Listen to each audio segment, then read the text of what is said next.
Hi everyone, I am Rebecca from ChemKnits, and today we are going to dye a really pretty colorway on a yarn base that I don't use often enough. Today we are going to dye Knit Picks Hawthorne DK yarn.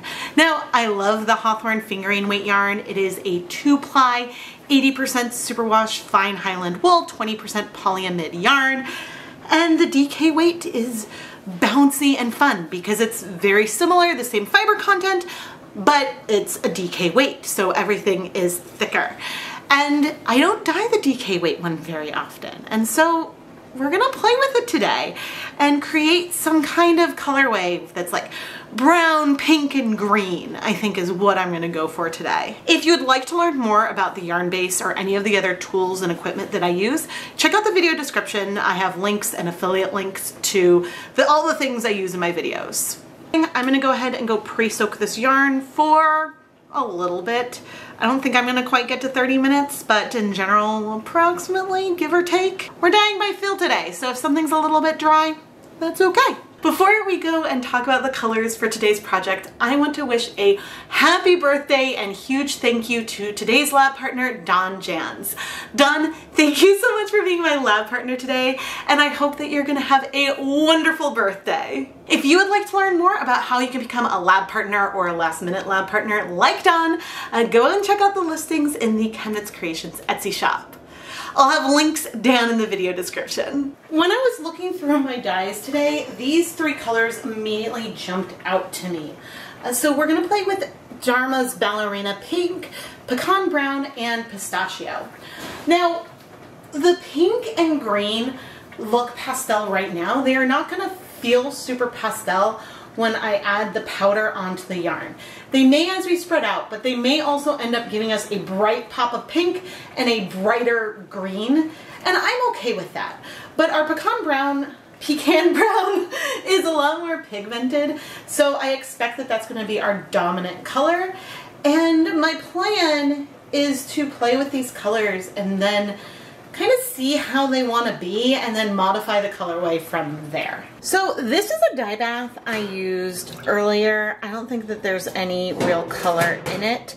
There was a lot of acid in here, multiple tablespoons of white vinegar, and so I don't know how much acid was in there.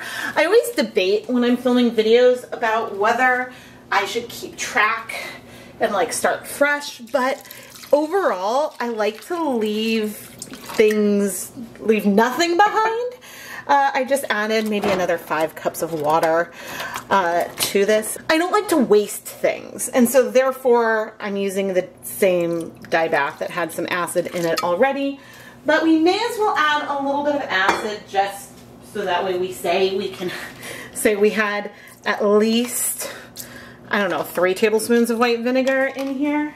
But please let me know in the comments if you have a preference for me knowing the exact ratio of acid and water I'm using in a video, or just having something a little more generalized like I have right now. Because ultimately, my tap water does run slightly acidic, and so sometimes other people need more acid than what I need for a similar project, a similar dye, similar yarn, and so I don't know how much the exact recipe makes a difference, but let me know what you think. And while you're at it, subscribe. But we're gonna heat this up, and then I'm gonna put on my Deluxe Rubber respirator, safety glasses, and gloves, so that way we can start applying our dyes onto this yarn. And I just realized that I don't have a yarn mop. I don't have a yarn mop today. I think that what I'll do, because I don't have a yarn mop, is maybe like rub my fingers in some water and collect that. In general, when I'm dealing with dry dye powders, I like to have a mop to wipe my gloves onto, but I don't have one today. And I don't know if I have time to deal with one. So that's why I'm just like hesitating and debating a bit here. I should get one. All right, I did have another skein of Hawthorne DK. I'm gonna go soak this in some water with vinegar, and I'll keep it off camera so that way I can wipe my gloves on it. Okay, we're still warming up, but let's start with our Ballerina Pink, because I think that this color is gonna shock me a bit. Yeah, see how bright we are? I'm adding the color fairly randomly throughout the skein. I'm not specifically going for speckles here. We may end up with some speckles, but after just the moment of adding it, and you can see that some amount of this color is striking fast. We're getting a little bit of spread as I come and move it, but we're also going to end up with some speckles from this color. And so it's good to know how quickly or slowly things strike. This is something with using colors you don't use as often that can just be helpful to discover, especially as we go through and decide how we want to play. So this is pistachio. And ooh, it's breaking in like a really fun way. Like I see some like elements of blue in here as well. And so I don't know if I'm gonna move and try to move things through every time or just let some of it be more speckly. But I'm kind of enjoying the fact that we're getting like specks and then a little bit of spread. I don't know. You let me know what you think down below. I could have just left it as being speckled and let the liquid allow things to spread out. But I'm liking whatever this is serving now. And so I'm coming in with the pecan brown. And I think this time I'm going to let the yarn do its work, the water do its work. And I am not going to intentionally spread it. And we'll just see what happens. I'm trying to go into more of the negative space. And like, we'll see what happens when we flip things over. See how that comes out. But this color is way more pigmented than anything else we've used thus far. Oh, and in fact, on the yarn moth, the little bit of pistachio I added almost feels like it disappeared. I mean, I see it, but it feels a lot more like a little bit of nothing compared to the other colors. Whereas on here, you can really feel it. I like this. I like this a lot. Let me reduce the heat. And we're going to wait, I think, about 5 minutes before we flip. And we're going to let whatever's happening here continue to happen. But now this project is one of the downsides of not knowing our acid concentration, because we saw things strike pretty quickly and not get a lot of spread with the pink and the green before I could get back here. In that real time, a lot of stuff struck. And when we flip the yarn, we might see more spread of the pink and green and even the brown through to the other side, and that is totally fine. I would embrace that. But if I knew all of these pigments better, and if I knew what the concentration was, then maybe it would be easier to try to replicate. Whatever is happening, all I know is that I really like it. It's been 5 minutes, so now we're gonna flip the yarn and see. Okay, cool, I see some spread. I see some brown and some pinks spreading through. This will give us some like nice averages of the yarn, and it should be really, really pretty. It's gonna blend things a little bit more. And since this yarn has so much twist, I just think it's gonna be awesome.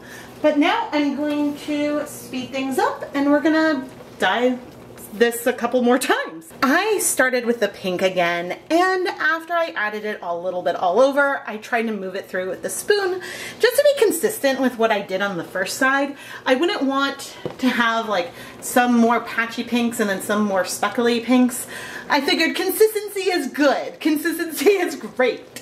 And then I carried on with the pistachio and the pecan brown. I love the way that the pistachio is looking on the yarn here. I think that it's bringing such a softness to everything, and it goes with the real brightness of the ballerina pink. I think that it's a nice duality that we have. And then the pecan brown has been one of my favorite browns for ages, so I love it.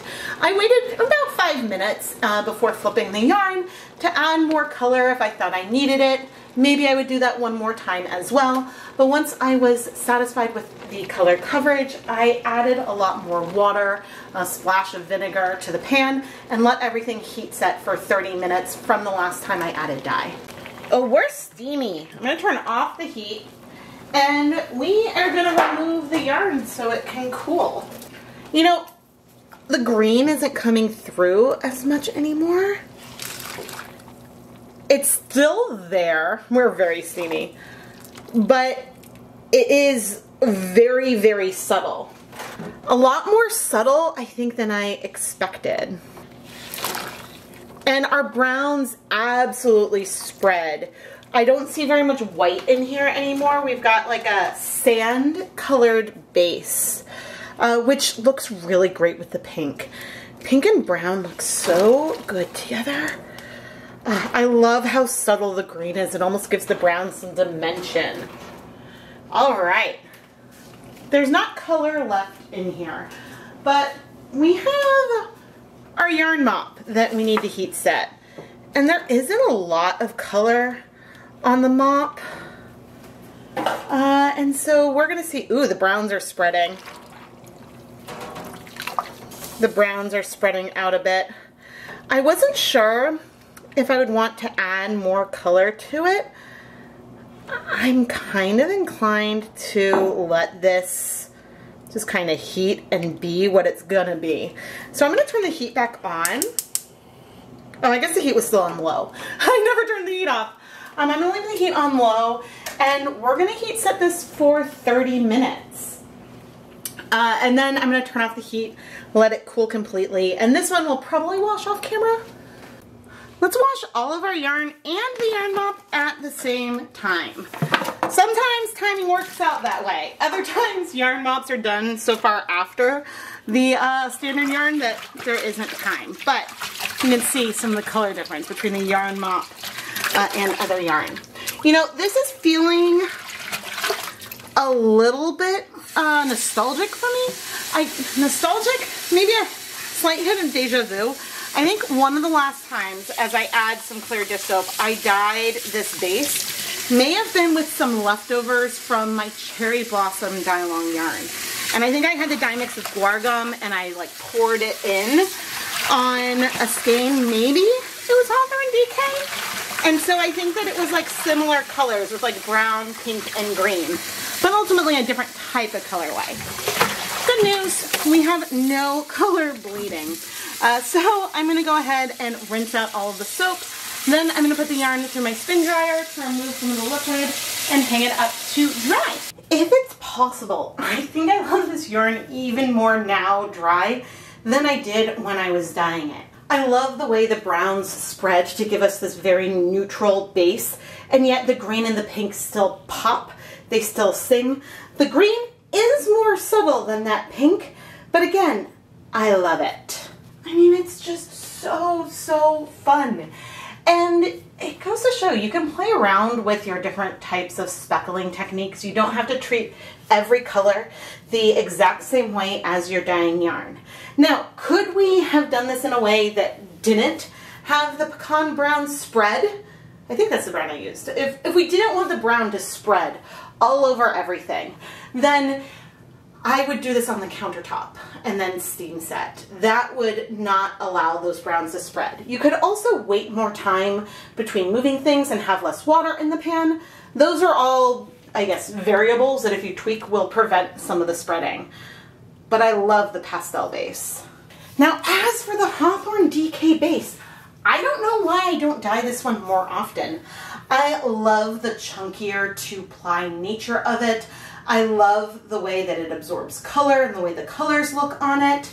And I would love to use this more. I don't know why I go for Swish. Maybe because I don't know how often people want the polyamide or nylon content in there. I think if this was 100% superwash merino, then, or even 100% superwash fine Highland wool, I would potentially use it more often. But I am going to need to go get more of this base. I think I still have a few more skeins, but I'm hoping now that we're in 2023 that I will be dyeing this more. I mean, it's such a bouncy yarn.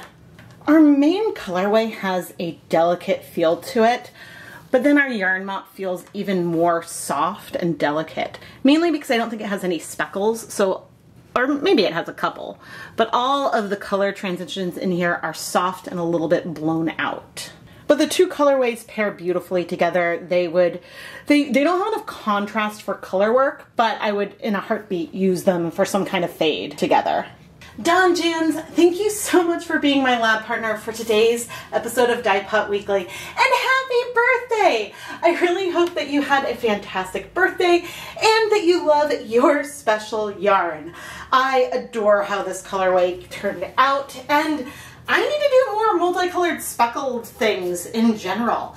I feel like so often I try to just add so much color to things that I love those results, but sometimes having like the restraint and not trying to 100% cover everything creates something so magical, and I'm thrilled. But anyway, Dawn, thank you for being my lab partner.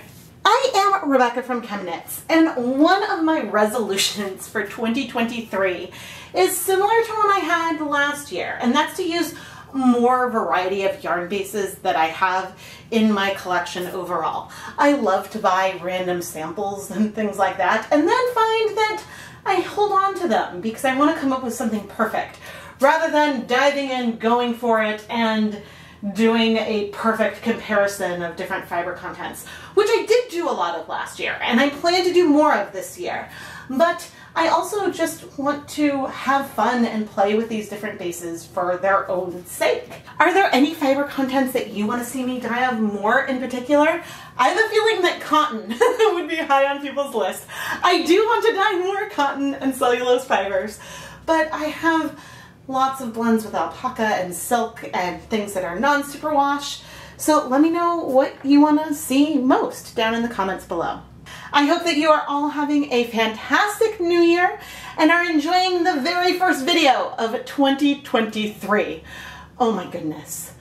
I suppose one of my other resolutions is to continue to share 2 videos every single week all year. And so to help me maintain this goal that I've been having for, what, over 5 years now, please subscribe, turn on notifications so you don't miss any videos. In addition to the 2 pre-filmed episodes every week, we do monthly live streams and unboxings, and sometimes have extra special bonus series along the way.